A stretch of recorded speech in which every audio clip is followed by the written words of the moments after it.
The stories within these words are more than mere tales. They are the keys to unlock your deepest potential, to guide you on the path to awakening. As you listen, allow yourselves to be drawn into the lives of the seekers, for their journeys are reflections of your own. Each character holds within them a hidden gem, a truth waiting to be discovered, a lesson meant for you. These stories are not just stories, they are invitations. Invitations to question, to learn, and to evolve. As you walk alongside the characters, feel their struggles, their victories, their moments of profound realization. In their experiences, you will find echoes of your own path, nudging you toward the truth of who you are and who you are meant to become. In the words of these stories, you will see yourselves, your challenges, your hopes, your potential. You are not just observers. You are participants in this journey, being called to rise above the ordinary and embrace the extraordinary. The characters in these tales are not distant figures. They are reflections of the awakened being you are destined to become. So, listen with an open heart, for each word is a seed meant to sprout into the truth of your own awakening. Take these stories as your guide, and let them help you find the path back to your true self, the embodiment of the wisdom, strength, and love that exists within you, waiting to be fully realized. Ayak, the storyteller, remembers her journey to the unknown realms, traveling through worlds within worlds, where each question she asks is met with an answer that unfolds into deeper mysteries.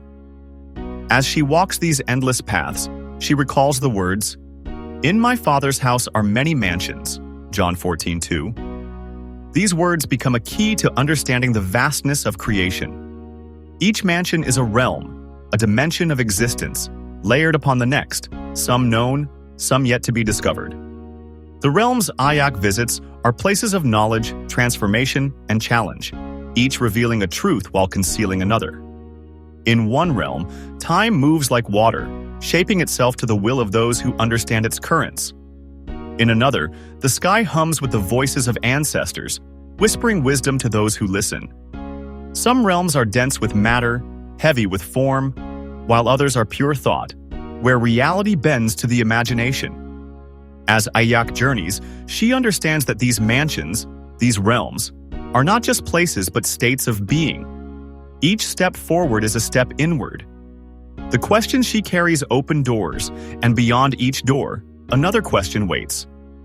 She comes to see that the unknown realms are not distant but layered within and around her. The journey is endless, yet each moment contains the whole.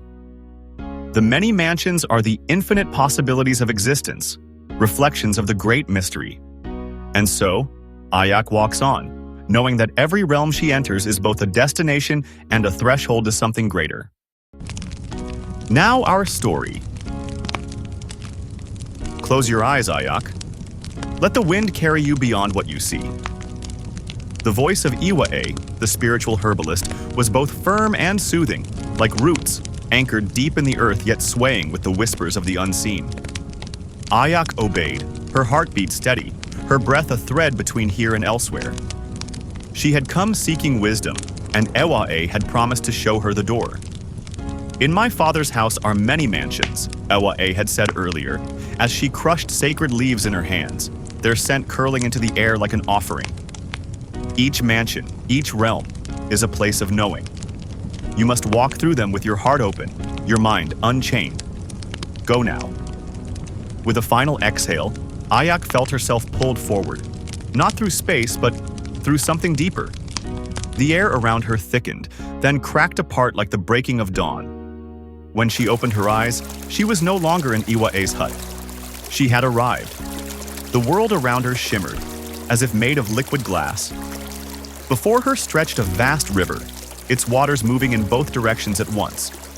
On one bank, elders sat in a circle, speaking in voices both ancient and newborn.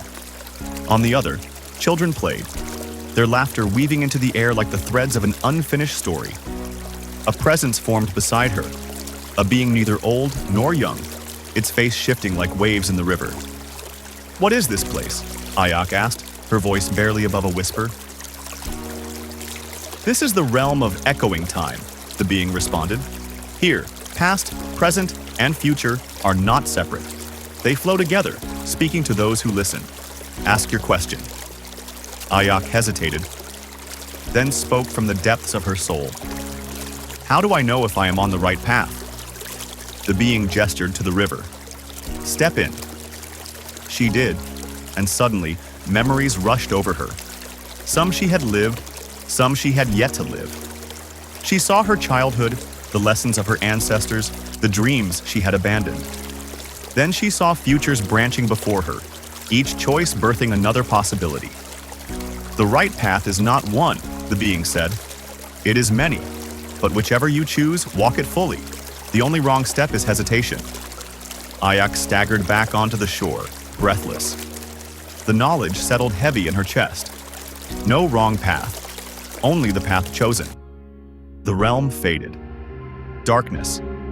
Then the soft glow of fireflies. She was in a vast hall, its walls etched with symbols she did not recognize. Whispers swirled around her, countless voices calling out names, some strong, some barely above a sigh.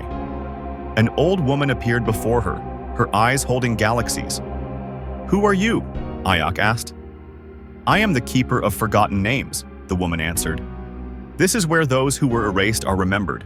The names stolen, the stories untold, the lives lived in silence. Ayak's throat tightened. She could hear the weight of loss in the air. Why bring me here? She asked. Because you are a storyteller, the woman said, stepping closer. Because your tongue carries power. Will you speak for those who were silenced? Ayak's heart clenched. She thought of her ancestors, of voices buried beneath history's rubble. Could she bear the weight of their stories? Yes, she whispered. The hall trembled. The fireflies burst into constellations, each a name, a memory, set free into the cosmos. Ayak felt the shift within her, the duty, the calling. The realm dissolved. A narrow bridge stretched before her, vanishing into mist. Below, an abyss of swirling stars. She felt an overwhelming fear. The bridge was incomplete, with a gaping hole in the middle. A shadow moved beside her. A man, weary but determined, stared at the unfinished bridge. Who are you? Ayak asked. One who stopped walking, he murmured. One who feared the unknown. She peered into the abyss. It looked endless. What happens if I fall? The man looked at her, sadness in his gaze. You do not fall. You either build or you remain here, forever waiting. Ayak understood.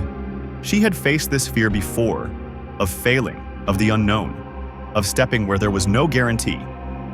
But now she saw the truth. She took a step forward.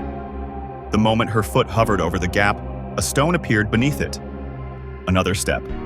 Another stone. The bridge was building itself beneath her faith.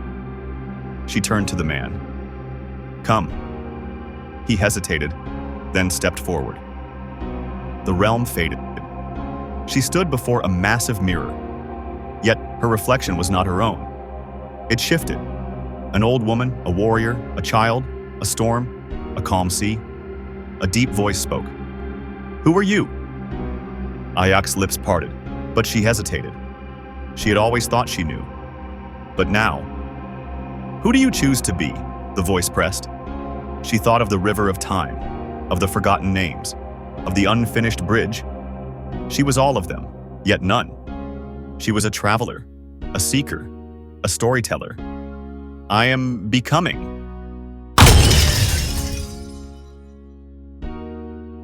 The mirror shattered into light.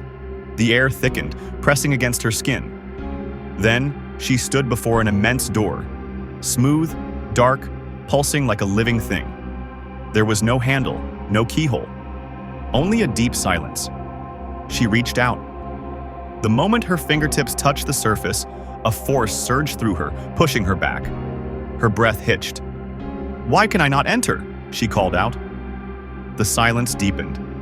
Then, a voice, not from the door, but from within her. You are not ready. Frustration flared in her chest. Why not? What is beyond this door? No answer, only the steady pulsing presence. Ayak clenched her fists.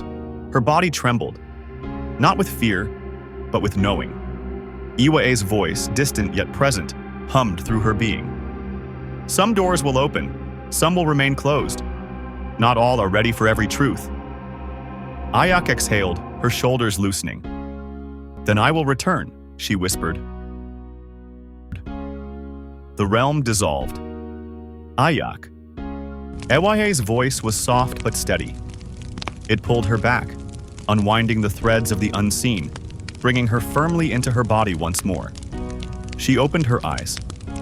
The sun was fully risen now, its golden light spilling across the village like a blessing. She sat beside Ewae, the spiritual herbalist, her thoughts heavy with the echoes of where she had been. The realms had left their imprint on her, unraveling old certainties and replacing them with something vast and nameless. And there was Ogewe, trembling with the energy of his ritual. "It has happened! It has happened!" he cried. "She has walked the mansions. The doors have opened and closed. The sun knows. The sun knows." His voice rang with triumph as he whirled in wild circles, arms flung wide, feet beating out a rhythm known only to him. The villagers whispered. Some laughed, some shook their heads. But Ayak did not laugh. She watched him, truly watched him, and for the first time she saw beyond his strangeness. "Iwae," she murmured, her voice still thick with the weight of her travels. "What does it all mean? Why these realms? Why these questions?" Iwae smiled knowingly. "If you wish to know, go back and ask." Ayak stared at her. "You mean I can return?" "The door is always open, and closed, when it must be." But Iwae only watched with quiet amusement, gesturing for Ayak to sit beside her. Together they observed Ogewe's wild, joyful dance. "Does he know?" Ayak asked. Ewae's eyes twinkled. "Perhaps he knows more than all of us." Ayak looked back at Ogewe, who had finally stopped dancing. He stood still now, his breath heaving, his eyes glinting with something she could not name. A slow, mischievous smile stretched across her lips.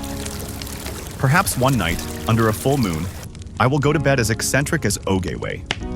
Iwae chuckled, looking up at the sky where the day had begun its journey. "Then the moon will be pleased," she said softly, "and it will smile upon you as it does its own kin." Ayak exhaled, her heart light with the knowing. The doors to the many mansions had closed, for now. But when the moon was full, who knew what could happen? So, as these words settle within you, know that they are more than just stories. They are doorways. Doorways to understanding, to remembrance, to awakening. You are not here by accident. You have been called to listen, to reflect, and to rise. But this is only the beginning. The journey ahead is vast, filled with mysteries yet to unfold. With each story, a new key is placed in your hands, unlocking the depths of your being. Will you dare to step forward? Prepare yourself, for the next chapter will take you deeper, beyond what is seen, beyond what is known, into the realm where truth awaits those who seek it. If you like the content and are inspired to hear more, don't forget to like and share. Till next time, stay blessed.